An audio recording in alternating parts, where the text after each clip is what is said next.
আসসালামু আলাইকুম, আমি মাহমুদ। আজকে আমি আপনাদেরকে দেখাবো আমার তৈরি করা নতুন একটি সিএলআই টুল, ক্রিয়েট নোড ডেভ, যা দিয়ে মাত্র কয়েক সেকেন্ডে আপনি একটা node dot JS backend project তৈরি করতে পারবেন। আমরা যখন একটা নতুন নোড ব্যাকএন্ড প্রজেক্ট শুরু করি তখন আমাদেরকে একই কাজ বারবার করা লাগে। প্রত্যেকটা প্রজেক্টের ক্ষেত্রে দেখা যাচ্ছে অনেকে আমরা কি করি, গিটহাবে বা আমাদের লোকালি মেশিনে একটা প্রজেক্ট স্ট্রাকচার তৈরি করা থাকে, আমরা সেইটা ব্যবহার করি, বা অনেকেই বারবার নতুন নতুন করে আমরা ফোল্ডার তৈরি করি। আপনি যদি এই সিএলআই টুলটি ব্যবহার করেন তাহলে আপনাকে এই ঝামেলাটি আর পোহাতে হচ্ছে না। তো চলুন আর কথা না বাড়িয়ে আমরা আমাদের প্রজেক্টটি শুরু করি। তো আমি এখানে একটা ফোল্ডার তৈরি করে নিলাম, সেটা হচ্ছে যে জাস্ট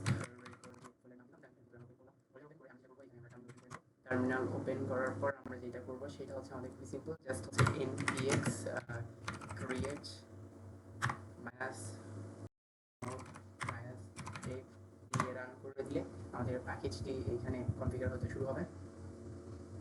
তারপর আমাদেরকে প্রথমে দিতে হবে প্রজেক্টের নাম। আমরা যে প্রজেক্ট দিতে যাচ্ছি, অ্যাকচুয়ালি আমরা এখানে ব্যাকএন্ড ইউজ করি অলওয়েজ।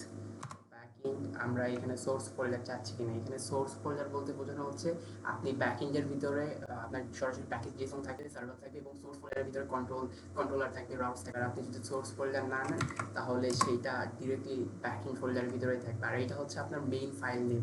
আপনি এটাকে ইন্ডেক্স ডট জেএস কিংবা আমরা নর্মাল যেটা ইউজ করি সার্ভার ডট জেএসও দিতে পারেন। এখন হচ্ছে আপনি আপনার প্রজেক্টে কোন ডেটাবেস নিয়ে কাজ করবেন, মঙ্গোডিবি নিয়ে কাজ করতে পারেন বা পোস্টগ্রেসিকিউএল নিয়ে কাজ করতে পারেন। তো আমি মঙ্গোডিবি নিয়ে কাজ করতেছি, তো মঙ্গোডিবি সিলেক্ট করলাম। এবং এটা হচ্ছে লগইন উইনস্টোন, আমাদের এরো লগ, তারপর হচ্ছে ডেটাবেসের লগ বা রাউটসের লগগুলো যে সেভ হয়ে থাকে বিউটিফুল উইনস্টোন দিয়ে অনেকে ব্যবহার করে।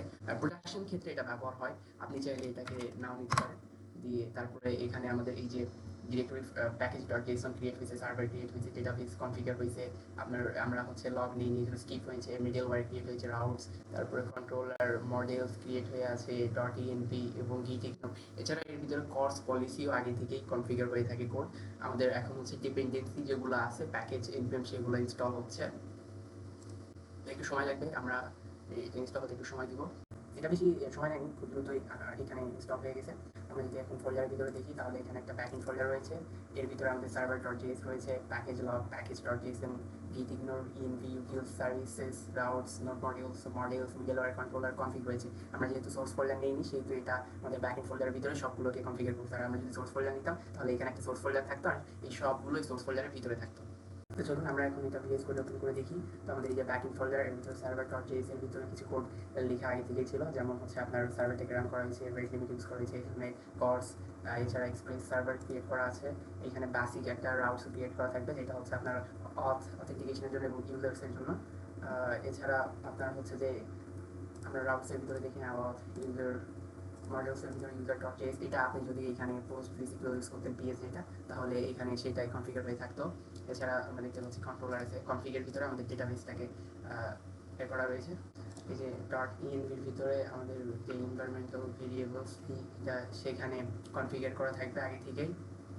আমি আমার ডেটাবেসের ইউআরএলটা দিয়েছি। এবার আমাদের কোনো প্যাকেজ ইনস্টল করা লাগবে না, আমরা এখন হচ্ছে যে সার্ভার থেকে রান করে দেখি সব কিছু ঠিকঠাক আছে কিনা। তো আমরা এখান থেকে ওপেন ইন্টিগ্রেটেড টার্মিনাল করলাম। তো আমরা যেটা করবো সেটা হচ্ছে npm রান ডেভ দিলে সার্ভারটা নোডেমন দিয়ে স্টার্ট হবে, আর যদি আমরা npm স্টার্ট দিই তাহলে নোড দিয়ে সার্ভারটাকে রান করানো হবে। তো আমরা npm স্টার্ট দিলাম, তো আমাদের সার্ভারটা রান করছে।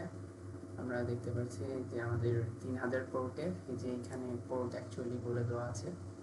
তো ঠিক আছে, এই প্যাকেজটা আপনারা ইউজ করতে পারেন যদি এই প্যাকেজটা আপনাদের ভালো লেগে থাকে।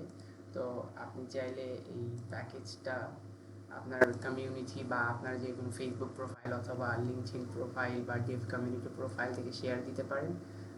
থ্যাংক ইউ ভিডিওটা এতটুকু দেখার জন্য। আশা করি সবাই ভালো থাকবেন। সালাম আলাইকুম।